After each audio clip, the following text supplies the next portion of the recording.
ইব্রাহিম আলাইহিস সালাম দেখে শান্তি হইলেন, তেনার দিল শান্তি পাইলেন। আল্লাহ রাব্বুল আলামিন যদিও মৃত্যুকে জীবিত করতে পারেন, জীবিতকে মৃত্যু করতে পারেন, তারপরেও মহান রব্বুল আলামিনের কে আল্লাহ রাব্বুল দেখতে চাইয়া ইব্রাহিম সালামকে এই কাহিনী দেখা দিলেন। ইব্রাহিম, তুমি সচক্ষে দেখো, আমি নিমিষে মৃত্যুকে জীবিত করতে পারি, জীবিতকে মৃত্যু করতে পারি। সুবহানাল্লাহ। আমরা দুনিয়াতে সামান্য সময়ের জন্য এসেছি, আবার আল্লাহ রাব্বুল আলামিন আমাদেরকে দুনিয়া থেকে বিদায় করে দেবেন। দুনিয়া থেকে যাওয়ার পরে আল্লাহ রাব্বুল আলামিন কবরের মধ্যে বান্দাদেরকে আবার জীবিত করবেন। এই কবরের মধ্যে জীবিত করার পরে সওয়ালে মুনকার নাকির আসিয়া কবরে প্রশ্ন করবেন।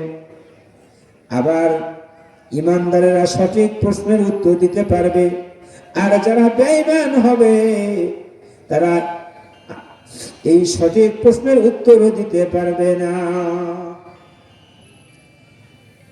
ফেরেশতা বললেন, মান রব্বুকা মান দীনুকা মান নাবিয়ুকা, তোমার রব কে? এবার ইমানদার বলবে, মান নাবিয়ুকা, তোমার রব কে? মান রব্বুকা, তোমার রব কে?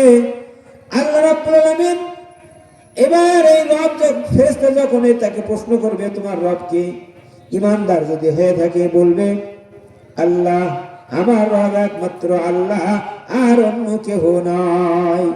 ইমানদারের জবান খুলে যাবে। আবার যখন বলবে তোমার মান নবিয়ুকা, তোমার নবীকে, আল্লাহ রাব্বুল আলামিনের হুকুমে ইমানদার ব্যক্তির জবান খুলে যাবে, সত্য কথা মুখ দিয়ে বের হবে, মুহাম্মাদুর রাসূলুল্লাহ সাল্লাল্লাহু আলাইহি ওয়াসাল্লাম। সুবহানাল্লাহ। আবার প্রশ্ন করবে, ও কবরবাসী, প্রশ্ন করবে, মান দীনুকা, তোমার দিন কি? এবার বলবে, ইমানদার যদি হয়ে থাকে সে বলবে, আমার দিন ইসলাম। এবার ইমানদার ব্যক্তি দুনিয়াতে ইমানদার হইতে হইলে আল্লাহর হুকুম পালন করতে হবে। আল্লাহর হুকুম পালন করনেওয়ালা ব্যক্তি, নামাজ পড়নেওয়ালা ব্যক্তি, কলেমা পড়নেওয়ালা ব্যক্তি, আল্লাহর হুকুম পালন করনেওয়ালা ব্যক্তি কবরের মধ্যে সঠিক উত্তর দিতে পারবে। জোরে জোরে কোন সুবহানাল্লাহ।